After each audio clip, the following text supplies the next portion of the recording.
Hi hello welcome नमस्ते। ज़्यादा बात ना करते हुए ड्रामा स्टार्ट करते हैं द किंग्स वुमेन का एपिसोड नंबर 1। कहानी की शुरुआत में हम देखते हैं जिंग काई, गुंगशंग ली और उसके दादाजी को। वो तीनों आपस में बात कर रहे होते हैं, जहाँ पे जिन काई कहता है कि मास्टर कुछ है जो मुझे समझ नहीं आ रहा है। जिन आई किंग का सैनिक है तो उसने राज्य क्यों छोड़ दिया। दादाजी बताते हैं कि वर्तमान किंग एक पागल जानवर की तरह है। 6 साल पहले जब वो गठबंधन करने में असफल रहा था तो किंग को अन्य राज्यों ने बड़ी घृणा की नज़रों से देखा था। फिलहाल जो किंग है वो अन्य राज्यों से बहुत ही ज़्यादा मजबूत हो गया है।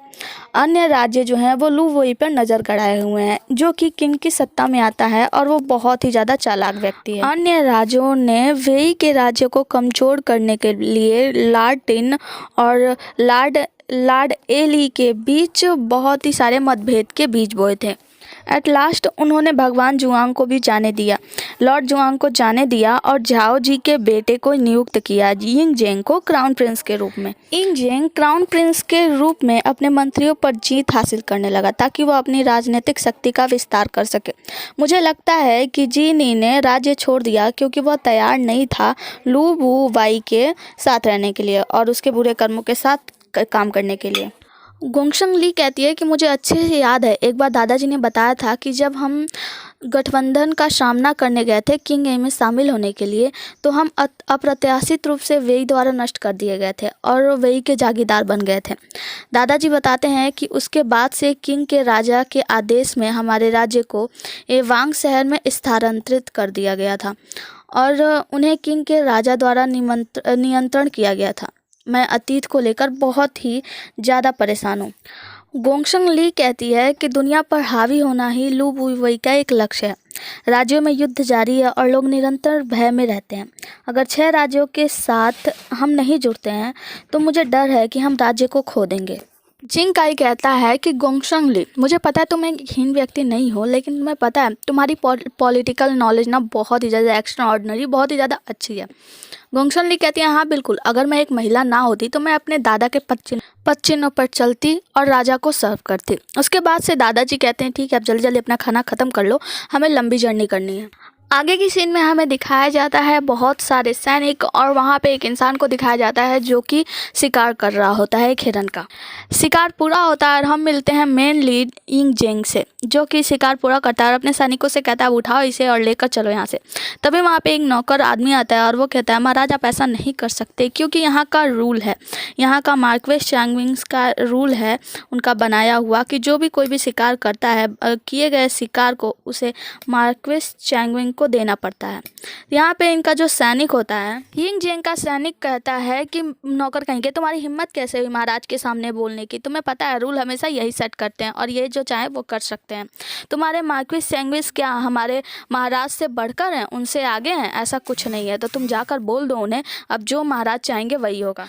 नौकर कहता है महाराज रूल तो रूल होता है, माफ़ कीजिएगा मैं उनके बनाए हुए रूल में फंसा हुआ हूँ, मेरे हाथ बंधे हुए हैं तो मैं कुछ नहीं कर सकता, आपको किया हुआ ये शिकार उन्हें देना पड़ेगा। यिंग जेंग खड़ा होता है और कहता है कि मैं तो बस मज़े के लिए शिकार करता हूँ, पर जैसा कि यहाँ का रूल है मैं वही करूँगा। मैं ये किया हुआ शिकार यानी इस हिरन को मार्क्वेस चैंगविन को देता हूँ, अब चलो यहाँ से। और फिर महाराज अपने सैनिकों के साथ वहाँ से चले जाते हैं, सीन यहाँ से कट हो जाता है। आगे की सीन में हम देखते हैं कुछ सैनिक एक छोटी सी बच्ची को उठाकर फेंक देते हैं, जहाँ पे हम देखते हैं कि वहाँ पे गोंगशंग ली, जिंग काई और उनके दादाजी भी आते हैं और यहाँ पे एक बूढ़े व्यक्ति उस छोटी सी बच्ची को बचा लेते हैं। हम देखते हैं गोंगशंग ली और जिंग काई आगे बढ़ते हैं उस बच्ची को बचाने के लिए, पर उनके दादाजी जो बूढ़े व्यक्ति होते हैं वो उन्हें रोक देते हैं, कहते हैं तुम लोग रुक जाओ। और हम देखते हैं कि एक बूढ़े व्यक्ति उन सारे सैनिकों को मारकर गिरा देते हैं और हम देखते हैं वो बूढ़े व्यक्ति कहते हैं कि तुम लोग अब जाओगे यहाँ से या तुम लोगों की जान लेने की प्रतीक्षा कर रहे हो। और हम देखते हैं कि ये जो बूढ़े व्यक्ति होते हैं वो जीनाई होते हैं। गोंगशंग ली उन्हें देखकर खुश होती है और कहती है नमस्कार, आप ही फेमस वॉरियर जी नाई हैं, मैं हूँ गोंगशंग ली और ये मेरे दादाजी हैं गोंगशन यो। मेरे दादाजी पियांग इन वे के कमांडर हैं और हम आपको ढूंढने के लिए 100 मील से ज़्यादा चल कर आए हैं। जी नाई कहते हैं बहुत खुशी हुई आप लोग से मिलकर, अब आप लोग जा सकते हैं। यहाँ पे गोंगशंग ली के दादाजी कहते हैं कि देखिए हम आपसे मिलने के लिए आए हैं और उन छः राज्यों के बारे में बात करने आए हैं जो संगठन के लिए एकत्रित हुए थे। हम आपसे मदद चाहते हैं। तो यहाँ पे जो जी नाई होते हैं वो कहते हैं माफ़ कीजिएगा, मैं आप लोगों की कोई मदद नहीं कर सकता, मैं बस एक मेडिकल वाला पर्सन हूँ। आप जो समझ रहे हैं मैं वो नहीं हूँ, तो आप लोग कृपया यहाँ से वापस लौट जाइए, मैं आपकी कोई मदद नहीं कर सकता किसी भी बात में। और अब मैं यहाँ से जा रहा हूँ, आप लोग से मिलकर बहुत अच्छा लगा। जी नाई जो होते हैं इतना कहने के बाद वहाँ से जाने लगते हैं। तभी हम देखते हैं गोंगशंग ली के दादाजी यानी गोंगशंग यू जो होते हैं वो उनको वहाँ पे रोकते हैं और उन दोनों के बीच में छोटा सा कुंफू फाइट होता है। आगे हम महाराज यिंग जेंग को देखते हैं जो कि अपने मम्मी के कमरे में जाते हैं और जाकर करते हैं तो देखते हैं कि वो उनकी मम्मी जो होती हैं किसी सैनिक के साथ, किसी इंसान के साथ रंग रंगलियाँ मना रही होती है। वो अपने मॉम को ग्रीटिंग करते हैं तो उनकी मॉम कहती हैं कि गार्ड्स तुम लोगों ने बताया क्यों नहीं कि महाराज यहाँ पे आए हुए हैं। महाराज कहते हैं क्योंकि मैंने उन लोगों को मना किया था आपको इन्फॉर्म करने के लिए। यहाँ पे अब इनकी मम्मी बोलती तो क्या बोलती, वो कहती हैं मेरे सर में बहुत ही ज़्यादा दर्द हो रहा था, इसीलिए मैंने लाओ आई से कहा था कि वो मुझे एक हेड मसाज दे दे। लाओ आई कहते हैं कि हाँ महाराज ये बिल्कुल सही बात है। यिंग जेंग की माँ कहती हैं अब बताओ क्या कुछ है जो तुम मुझे बताना चाहते हो, कुछ बताने के लिए यहाँ पे आए हो। यिंग जेंग कहता है कि एज ऑफ सेरेमनी की सारी तैयारी कर दी गई है, मैं यंग सिटी जल्दी ही जाने वाला हूँ और चेंग जाओ पहले जैसे अकेले ही जाने वाले हैं। माँ कहती हैं ये तो बहुत ही बढ़िया बात है, मुझे इस सेरेमनी का इंतज़ार था, मैं तुम्हारे लिए बहुत ही ज़्यादा खुश हूँ। तुम्हारे पिताजी भी ऊपर से देखकर बहुत ही ज़्यादा खुश होंगे कि तुम्हारे यंगर भाई तुम्हें इस सेरेमनी में सपोर्ट कर रहे हैं। यिंग जेंग कहते हैं मार्क्यूरस चैंगवन को देखने के बाद मुझे कुछ याद आया है कि आज सुबह मैं शिकार पे गया था और वहाँ पे मैंने एक सुंदर से हिरन का शिकार किया, पर मैं उस हिरन को ले नहीं आ पाया। मैं चाहता हूँ कि आप उस जगह का पूरा चार्ज अपने हाथों में ले लें। महारानी कहती हैं कि ठीक है तुम चिंता मत करो, अगर तुम्हें वो हिरन इतना ही ज़्यादा पसंद है तो मैं इन लोगों से कह के वो हिरन मंगवा लेती हूँ। तो वहीं पे जो उनका साथी होता है वो कहता है कि महाराज अगर आपको वो हिरन इतना ही पसंद आ गया है तो आप चिंता मत कीजिए, मैं नौकरों से कह के उसे यहाँ पे मंगवा लेता हूँ। उसके बाद से जो महाराज होते हैं कहते हैं माँ वो हिरन बहुत ही ज़्यादा प्यारा था और मैं उसे आपको गिफ्ट देना चाहता हूँ। माँ वो गिफ्ट पा के बहुत ही ज़्यादा खुश होती हैं और सीन यहाँ से कट होता है। आगे की सीन में हमें जी नाई और गोंगशन यू की लड़ाई को दिखाया जाता है, जहाँ पे लड़ाई का अब फाइनल रिजल्ट आ जाता है और गोंगशंग लू हार जाते हैं। यहाँ पे गोंगशंग लू कहते हैं कि मैं अपना हार स्वीकार करता हूँ। तो इसके बाद से जो जी नाई होते हैं कहते हैं क्योंकि आप मुझसे मिलने आए हैं तो मैं राज्य के मामलों में कोई इंटरफेयर तो नहीं कर सकता, पर हाँ मैं आपको अपनी तरफ से एक बात बताना चाहता हूँ। जी नाई बताता है कि मैंने देखा है कि जनरल और उसके सैनिक जो हैं शहर से उस रास्ते के लिए निकल गए हैं। वे लंबे समय से वेई के जागीरदार रहे हैं। इस बार अगर किन वेई को जीतना चाहता है तो वो वेई के राजा पुयांग को आत्मरक्षा के रूप में पेश करेगा। अब हम फिर मिलेंगे, अब चलते हैं, बाय। गोंगशन यू कहते हैं अब हमें लगता है हमें यहाँ से चलना चाहिए क्योंकि जो पुआंग है वो रिस्क में है। आगे हम महाराज यिंग जेंग को देखते हैं जो कि बहुत ही ज़्यादा गुस्से होते हैं और कहते हैं कितनी शर्मनाक बात है, वो दोनों कितने सेमलेस तरीके से एक दूसरे के साथ बैठे हुए हैं। तो उनके भाई कहते हैं तो क्या हुआ, तुम इतने गुस्से में क्यों हो महाराज, आप इतने गुस्से में क्यों हैं महाराज, आपको तो पता ही है ना कि लुओ आई जो है वो पूरी तरीके से आदमी नहीं है बल्कि ये खिजड़ा है, तो आप इतना गुस्सा मत कीजिए, अगर आपको उसे सजा देना है तो आप दे सकते हैं। यहाँ पे जो महाराज यिंग जेंग होते हैं वो कहते हैं कि तुम्हें पता है मैंने सुना है कि जो लियो आई है वो पूरी तरीके से यानी हिजड़ा नहीं है बल्कि एक आदमी है, और देखो वो मेरी माँ के साथ कैसे एक रिलेशनशिप बना रहा है, रिलेशनशिप में है मेरी माँ के साथ। उनके ब्रदर कहते हैं कि तुम सोचना भी मत, अगर तुमने उन्हें सजा देने के बारे में सोचा तो ये बहुत ही ज़्यादा गलत होगा, ये डोंगर का रेपुटेशन डैमेज कर सकता है। डोंगर यानी इसके पिताजी, इनका रेपुटेशन ना बहुत ही ज़्यादा बुरी तरीके से गिरा सकता है। इस पे जो यिंग जेंग होता है वो कहता है कि रेपुटेशन तो मेरी माँ डैमेज कर रही है। यहाँ पे जो उनको भाई हैं वो बताते हैं कि तुम ये गोल लेकर क्यों बैठे हो कि तुम्हें चांसलर के अगेंस्ट जाना है, चांसलर यानी वही लियो आई। तो यहाँ पे जो उनका ब्रदर होता है यानी जो राजा होता है यिंग जेंग, वो कि मैं ऐसा कुछ करना नहीं चाहता हूँ, पर वो जो चांसलर यानी लियो आई है वो मेरी माँ के साथ रिलेशनशिप में है, ये बात बाहर आ गई तो हमारे रेपुटेशन को कितना ज़्यादा नुकसान होगा वो तो आज समझ ही सकते हैं। अभी ये लोग आपस में बात ही कर रहे होते हैं तभी वहाँ पे एक सैनिक आता है, महाराज को ग्रीटिंग करता है और कहता है कि महाराज मैंने आपके कहे अनुसार उस हिरन का काम कर दिया है। तभी हम देखते हैं कि इनकी मॉम की आंखें खुलती है और इनके हाथ में लगा होता है खूना, वहीं पे बगल में चांसलर लेटा होता है। जैसे ये बेड पर से बिस्तर हटाती है तो देखती है वहाँ पे हिरन का सर कटा कटा हुआ होता है।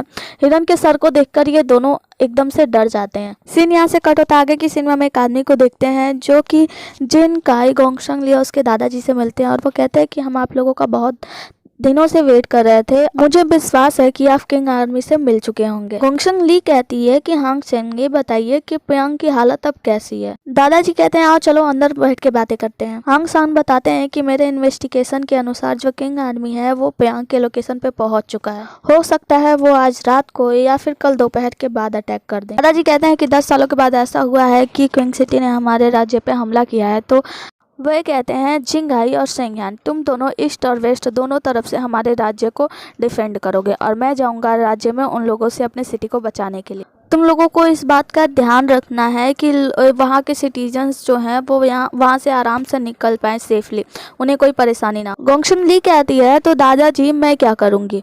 दादाजी जिंग काई से कहते हैं क्योंकि सिटी में बहुत ही बड़ा वार होने वाला है तो तुम्हें एक काम करना है, तुम्हें गोंगशंग ली का ध्यान रखना है, अपने साथ रखना है। गोंगशंग ली कहती है कि दादाजी ये कोई फेयर बात तो नहीं है, जब ये लोग राज्य को बचा रहे अपने देश को बचा रहे हैं तो मैं क्यों नहीं बचा सकती। मैं भी अपने देश के लिए कुछ करना चाहती हूँ, मैं भी अपने देश को सेव करना चाहती हूँ, यहाँ के लोगों को बचाना चाहती हूँ, तो मैं भी अदर लोगों की तरह इन लोगों की तरह राज्य की रक्षा क्यों नहीं कर सकती। क्या ये सब सिर्फ इसलिए है क्योंकि मैं एक लड़की हूँ? कहते हैं ऐसी कोई बात नहीं है, तुम्हारी लड़की होने पर मुझे बिल्कुल भी शक नहीं है, तुम्हारे कामों में मुझे बिल्कुल भी शक नहीं है, मुझे पता है कि तुम बहुत ही ज़्यादा बहादुर हो, पर क्योंकि गोंगशंग फैमिली में तुम एक आखिरी चिराग बची हो, मैं नहीं चाहता कि तुम्हें कुछ भी हो जाए। मैं किसी भी तरीके से तुम्हारा प्रोटेक्शन चाहता हूँ, मैं चाहता हूँ कि तुम प्रोटेक्ट रहो और गरीबों की सहायता करो और सैनिकों की सहायता करो। गोंगशंग ली कहती है कि मेरे माता पिता इसी चक्कर में मारे गए थे कि मेरी जान बचा सके और अब आप भी वही कर रहे हैं, तो आप लोग ऐसा क्यों कर रहे हैं। क्या यही एक तरीका है गोंगशंग की फैमिली को जिंदा रखने का। क्या हमें फेमस लोगों से लड़ाई नहीं करनी चाहिए, मतलब उन लोगों से नहीं लड़ना चाहिए, अपने राज्य की रक्षा नहीं करना चाहिए। वो बहुत ही कुछ बोलती है अपने आप को उस लड़ाई में जाने देने के लिए, पर दादाजी नहीं मानते और कहते हैं चुप करो। आगे हमें कुछ सैनिकों को दिखाते हैं जहाँ पे एक मुहर को दिखाते हुए एक आदमी बोलता है कि ये महारानी डोंगर के आदेश के अनुसार मार्कस चार्गिंग का ऑर्डर है।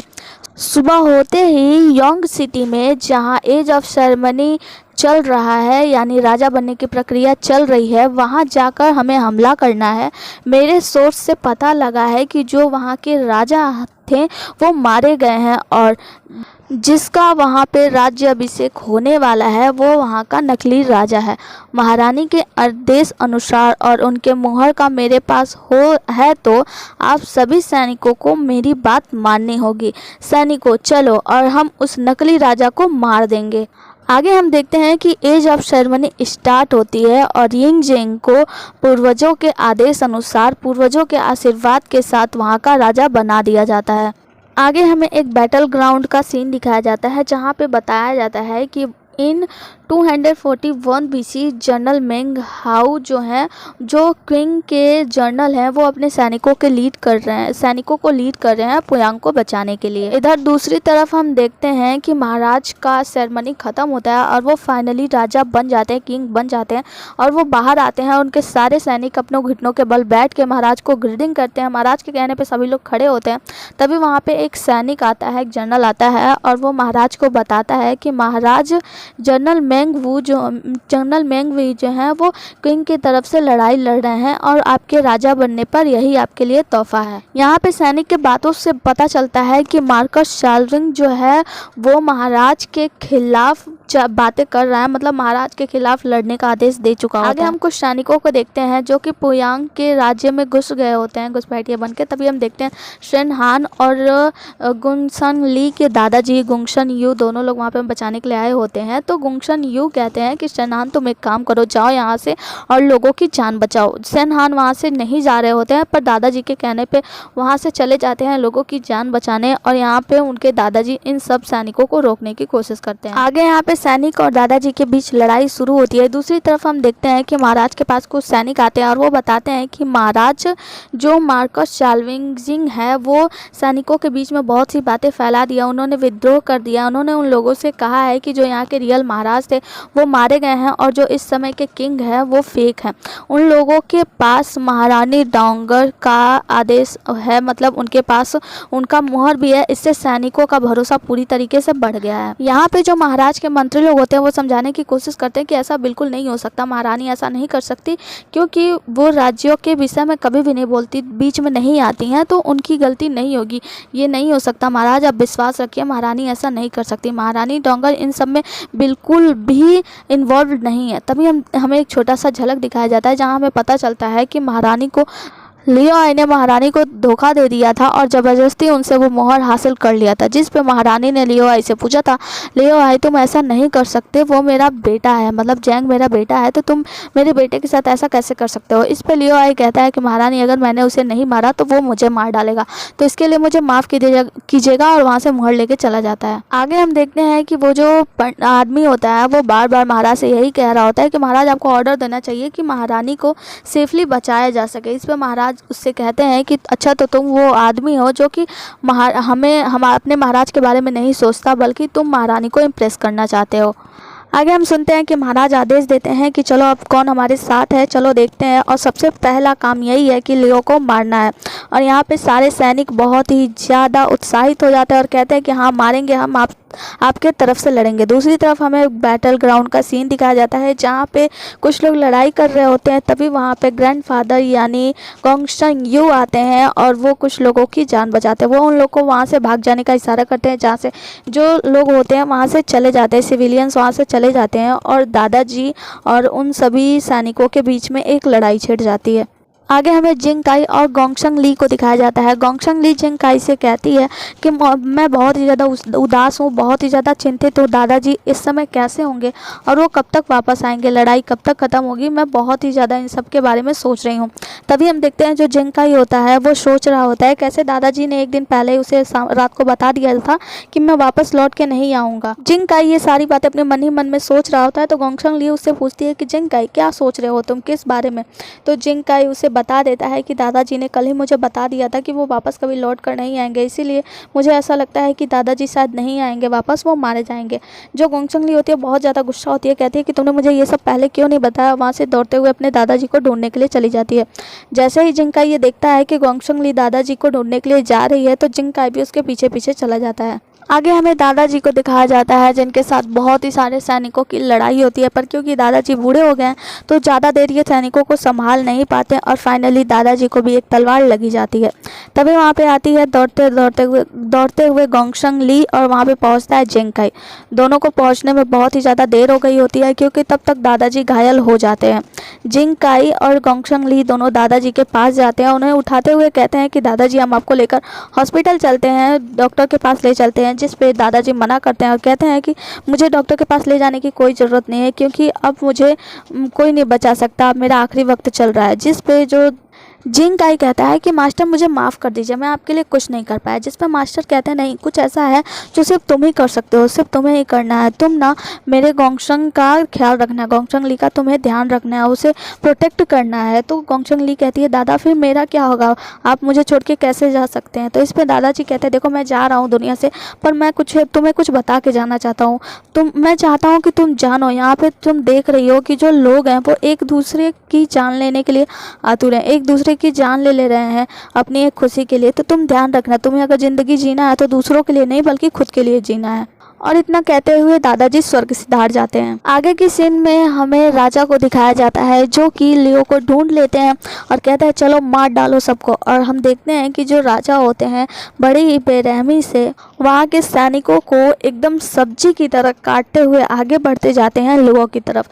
और आगे हम देखते हैं कि जो राजा होते हैं वो लियो को जान से मार देते हैं। लियो के मौत के बाद से यहाँ पे सीन खत्म होता है और दूसरी तरफ हमें महारानी को दिखाया जाता है जो बहुत ही ज़्यादा डरी सहमी सी इधर उधर छिप रही होती है। तभी वहाँ पे महाराज आ जाते हैं, महारानी को ढूंढते ढूंढते, और महारानी उनसे रहम की भीख मांगने लगती है, उनको बताने लगती हैं कि मैं बस एक वुमेन हूँ, बस एक औरत हूँ और मैं बस एक इंसान का प्यार चाहती थी, मैं बस चाहती थी कि कोई हो जो मेरे साथ हो। तुम्हें क्या पता अकेले रहना दुनिया में कितना ज़्यादा मुश्किल होता है। तुम्हारे पिता के जाने के बाद कोई ऐसा नहीं था जो मेरे साथ हो और मैंने उसे अपना साथी बनाया था, लेकिन वो इंसान गलत निकल गया, इसमें मेरी क्या गलती है, प्लीज़ मुझे माफ़ कर दो बेटा, मेरी कोई गलती नहीं है। वो बताती हैं कि मैंने कभी राज्यों के काम में दखल अंदाजी नहीं की है, तो मैं कभी ऐसा गलत नहीं कर सकती हूँ, प्लीज़ मुझे बख्श दो। तभी वहाँ पे बू वही आते हैं जो कि एक चांसलर होते हैं, वही इंसान जो पहले भी महारानी का साइड ले रहे थे। और महारानी जो होती है बू वही के पीछे जाके छिप जाती है और कहती है बू वही प्लीज़ मेरी जान बचा लो। बू वही महाराज से कहते हैं कि महाराज आप महारानी को कैसे मार सकते हैं, क्योंकि वो आपकी बायोलॉजिकल मदर है, आप अपने मम्मी पापा को, अपने पेरेंट्स को कैसे नुकसान पहुँचा सकते हैं। इस पे महाराज कहते हैं कि तुम भी मेरे पिता की तरह लगते हो, तो मैं तुम्हें अपना पिता मानता हूँ। लियो को भी मैं अपना पिता, वो भी मुझे अपना बेटा मानता था, मैं भी उसे पिता कह सकता हूँ। मेरी इस माँ की वजह से मेरे कितने सारे पिता हैं, मेरे वो पिता जो मुझे और सबको दुनिया छोड़ के चले गए, तो क्या मैं उन्हें अपना पिता मानूँ? तुम्हें पता है मैं किसे अपना पिता मानूँ? मैं तो समझ ही नहीं पा रहा हूँ। इससे अच्छा तो मैं इस औरत को ही ख़त्म कर दूँ। वो वही के बार बार समझाने पर भी महाराज नहीं मानते और कहते हैं कि ठीक है, मैं इस औरत को आदेश देता हूँ कि इसे इस सिटी से बाहर ले जाके छोड़ दिया जाए और कुछ गार्ड्स को इनके पीछे लगा दिया जाए ताकि ये कुछ भी हरकत ना कर पाए। इस पे जो महारानी होती है घुटने को बल बैठ जाती है, कहती है बेटा मैं तुम्हारी माँ हूँ, तुम मेरे साथ ऐसा कैसे कर सकते हो? पर महाराज तो मानते नहीं हैं। आगे की सीन में हम गोंगशंग ली को देखते हैं और उसके दोस्त जिंग काई को, जो कि दोनों अपने दादाजी को लास्ट विश देते हैं, मतलब लास्ट टाइम विदा करते हैं। गोंगशंग ली अपने दादाजी से कहती है कि दादाजी ये दुनिया बहुत ही ज़्यादा बुरी है, जहाँ चारों तरफ लड़ाई है और इस दुनिया में मैं अकेले क्या करूँगी, मैं क्या ही कर पाऊँगी, क्योंकि मैं तो एक साधारण सी महिला हूँ जिसके पास कोई शक्ति भी नहीं है। तो अब मैं यहाँ से चलती हूँ। आगे हमें इंग जेंग यानी कि महाराज को दिखाया जाता है, जिनके नौकर नौकरानी उन्हें कपड़े पहना रहे होते हैं। तो महाराज अपने पॉकेट से एक हैंकी निकालते हैं यानी रुमाल निकालते हैं और फिर अपने बचपन की एक दास्तान याद करते हैं, जहाँ पे हम देखते हैं कि बचपन में वो पहाड़ों से नीचे गिरे हुए थे और उन्हें एक लड़की बचा रही थी जिसका नाम गोंगशंग ली है।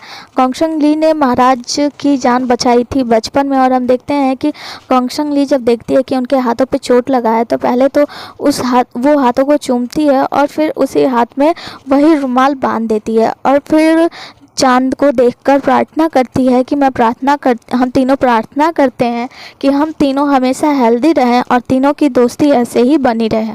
यहाँ पे इंग जेंग ने उस ईश्वर से प्रार्थना किया था कि मैं प्रार्थना करता हूँ कि मैं एक दिन वो इंसान बनूँ जो उस इंसान को बचा सके जिसे वो बचाना चाहे। आगे की सीन में हम देखते हैं करंट का सीन, जहाँ पे महाराज कपड़े पहन रहे होते हैं। तभी उनका एक सैनिक आता है और वो बताता है कि महाराज मंत्री लोग पहुंच चुके हैं तो हमें जाना चाहिए। उसके बाद से महाराज बोलते हैं ठीक है चलो, और हमारा आज का एपिसोड यहीं पे ख़त्म हो जाता है।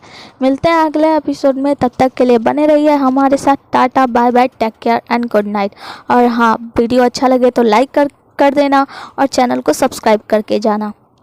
और हाँ, मुझे आपको आगे कुछ जानकारी देनी है, जो जानकारी आपके लिए बहुत ही ज़्यादा आवश्यक है। तो अगर आप चैनल को सब्सक्राइब करते हैं तो उसके आपको पैसे नहीं लगते हैं, तो इस बात की गलतफहमी आप मत पालिएगा। सब्सक्राइब करने के साथ अगर आप बेल आइकन दबा लेते हैं तो जैसे ही मेरी वीडियोस पड़ेगी आपको उसका नोटिफिकेशन मिल जाएगा। और वीडियो लाइक करने से मुझे बहुत ही ज़्यादा अच्छा लगता है, मैं बहुत ही ज़्यादा मोटिवेटेड होती हूँ, जिसके बाद मैं आपके लिए नई वीडियो लेकर आती हूँ। Thank you, bye bye.